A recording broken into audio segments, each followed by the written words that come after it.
বিসমিল্লাহির রহমানির রহিম। আসসালামু আলাইকুম ওয়া রাহমাতুল্লাহি ওয়া বারাকাতুহু। বাংলাদেশ জাতীয়তাবাদী দল বিএনপির পক্ষ থেকে সবাইকে সালাম, শুভেচ্ছা, অবিরাম ভালোবাসা।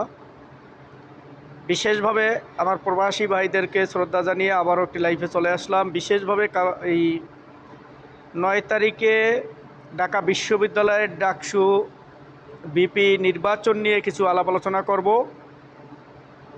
আপনারা হয়তো অনেকেই জানেন, অনেকে জানেন না।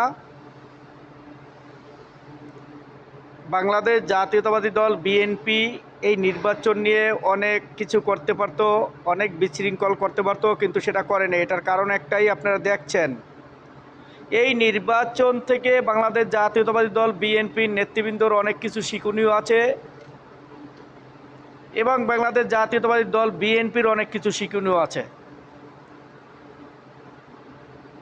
এখানে আপনারা দেখছেন এই সাধারণ একটি নির্বাচনের জন্য, এই বিপি নির্বাচনের জন্য জামাতে 15 কোটি টাকা খরচ করছে। প্রতিটা কেন্দ্রে 35 লক্ষ টাকা করে দিয়েছে। এটার ডকুমেন্টস আছে, প্রমাণ আছে।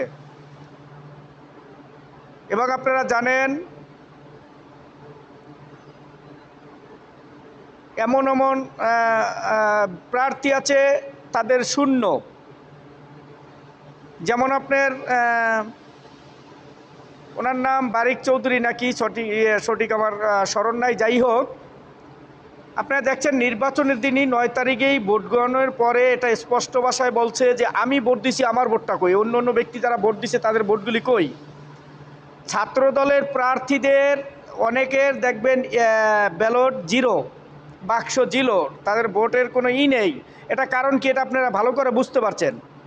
এবং তারা যে প্রতিটা কেন্দ্রে 35 লক্ষ টাকা দিছে, এই টাকাগুলো কারা নিয়েছে, কারা ভোগ দখল করছে, এটা আপনি ভালো করে জানেন।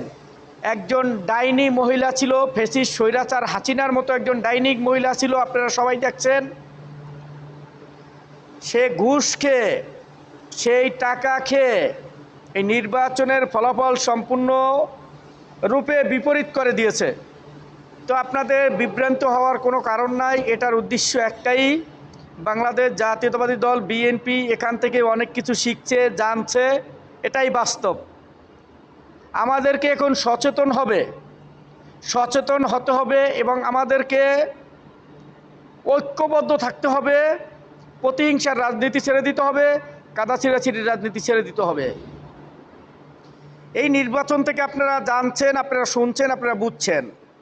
এবং আমি এটাও বলবো যে এই বর্তমান এইভাবে যদি জাতীয় সংসদ নির্বাচন হয়, সে নির্বাচন হতে দেওয়া যাবে না।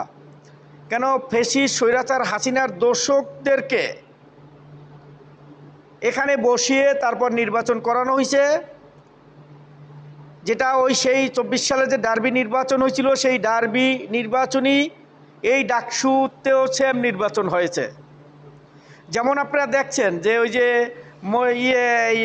মঈনুদ্দিন ফখরুদ্দিন আমলে যে নির্বাচন হয়েছিল, সেম টু সেম নির্বাচন আমি মনে করি এই ডাকসু এবং এই ভিপি নির্বাচন, ঢাকা বিশ্ববিদ্যালয়ের যে নির্বাচন হয়েছে 9 তারিখে, সেম টু সেম নির্বাচন হয়েছে। এই কারণে আমি সবাইকে বলবো, আপনারা যেহেতু এটা জানছেন, এটা থেকে আপনাদের অনেক কিছু শিক্ষণীয় আছে, অনেক কিছু শিক্ষার আছে। এগুলো আপনারা শিখবেন, জানবেন এবং ভবিষ্যতে আমরা যদি ঐক্যবদ্ধ থাকি, একতাবদ্ধ থাকি, ভবিষ্যতে এরকম নির্বাচন দেওয়ার মতো ক্ষমতা কারো বাবারও নেই। এবং বর্তমান বাংলাদেশ, যেটা আমরা সংসদ নির্বাচন বলি, জাতীয় সংসদ নির্বাচন বলি, আমাদের এই জাতীয় সংসদ নির্বাচন ছাড়া অন্য কোনো নির্বাচন বাংলাদেশে আর হতে দেওয়া যাবে না। একমাত্র আমরা যে নির্বাচনের জন্য অপেক্ষা করছি, যে নির্বাচনের জন্য যুদ্ধ করছি, যে নির্বাচনের জন্য দীর্ঘদিন জেল মামলা, নির্যাতন, নিপীড়ন, হয়রানি হতে হয়েছে। আমাদের আপুসের নেত্রী বেগম খালেদা জিয়া পর্যন্ত নির্যাতিত হয়েছে, কারাবন্দী হয়েছে এবং আমাদের ভারপ্রাপ্ত চেয়ারম্যান মহোদয় জনাব তারেক রহমান সাহেবের মেরুদণ্ডের হাড্ডি পর্যন্ত ভেঙে দিয়েছে। এই নির্বাচন করে আমরা সেই নির্বাচনেই ইনশাআল্লাহ আমরা এটা প্রমাণিত করব এবং আমরা আশাবাদী সে নির্বাচনের বাংলাদেশের জনগণ ইনশাআল্লাহ বাংলাদেশ জাতীয়তাবাদী দল বিএনপিকে ভোট দিয়ে জয়যুক্ত করবে এবং আমাদের ভারপ্রাপ্ত চেয়ারম্যান মহোদয় জনাব তারেক রহমান সাহেবকে প্রধানমন্ত্রী বানাবে। তবে আমাদেরকে ঐক্যবদ্ধ থাকতে হবে। যত অপ্রশক্তি আসুক না কেন, যত কালো জাদুই আসুক না কেন, তাদেরকে ধ্বংস করে ইনশাআল্লাহ আমাদের সামনে এগিয়ে যেতে হবে। আর বিশেষভাবে একটা কথাই বলবো, ভাই এই নির্বাচনে আপনারা দেখছেন কিভাবে কারচুপি হয়েছে, কিভাবে ভোট চুরি হয়েছে, এটা আপনারা স্পষ্ট ভাষায় দেখছেন। যেখানে সাদিক কায়েমকে ভিতরে ঢুকতে দেওয়া হয়েছে, এখানে আমাদের আবিদুল ইসলামকে ভিতরে ঢুকতে দেওয়া হয় নাই ভোট গ্রহণের সময়। তো এটা আমরা ক্লিয়ার।